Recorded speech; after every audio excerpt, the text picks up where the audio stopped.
की है, यहाँ मस्जिद तामीर होगी।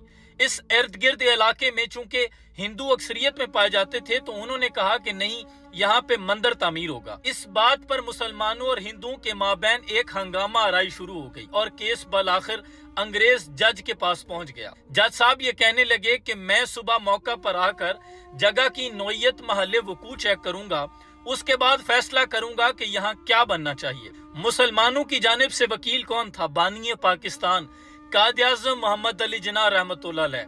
उन्होंने आकर मुसलमानों को ये मशवरा दिया कि जज मुझे मुतस्सब लगता है, अगर रातों रात यहाँ पे मस्जिद तामीर कर दी जाए तो फिर दुनिया का कोई कानून भी इस मस्जिद को खत्म नहीं कर सकता, लिहाजा रातों रात यहाँ मस्जिद बनाई जाएगी।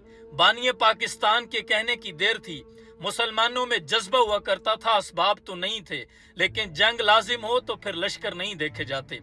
गामे पहलवान, मशहूर गामा पहलवान, और ये स्टोरी नहीं है, आप गूगल पे चेक कर सकते हैं, गामे पहलवान की जेरे क़यादत इर्द गिर्द के तमाम लोग उमड़ आए। औरतों ने अपना सोना वक्फ कर दिया, कोई तरखान, कोई मिस्त्री, कोई लोहार, जो कोई भी फन जानता था वो वहां पहुंच गया। किसी के पास अगर कुछ नहीं था तो वो रात भर खुद मेहनत करता रहा, वो सर पे पानी लाता रहा, मट्टी उठा के लाता रहा। काफिर है तो शमशीर पे करता है भरोसा, मोमिन है तो बेतेग बिलड़ता है सिपाही।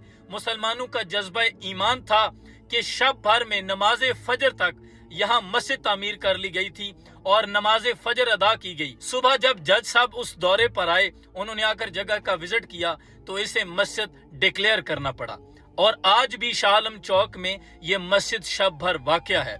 इस वाक़ये को बताने का मकसद ये है कि किसी जगह अगर मस्जिद तामीर हो जाती है तो उस पर बानी पाकिस्तान कायद आज़म मोहम्मद अली जिन्ना का अगर ये मौक़िफ़ है तो फिर मस्जिद को इतनी आसानी से दूसरी इमारत की तरह कैसे गिराया जा सकता है। इस्लामी शरई नुक्ता नज़र से भी अगर किसी जगह मस्जिद मौजूद है तो उसको गिराने के लिए हत्तुल इम्कान कोशिश होगी कि इसको बचाया जाए। फिर भी उलमा इकराम से, मशाइख उज़्ज़ाम से मुशावरत की जाएगी, उसके बाद फैसला किया जाएगा और उसी तर्ज की खूबसूरत मस्जिद उसके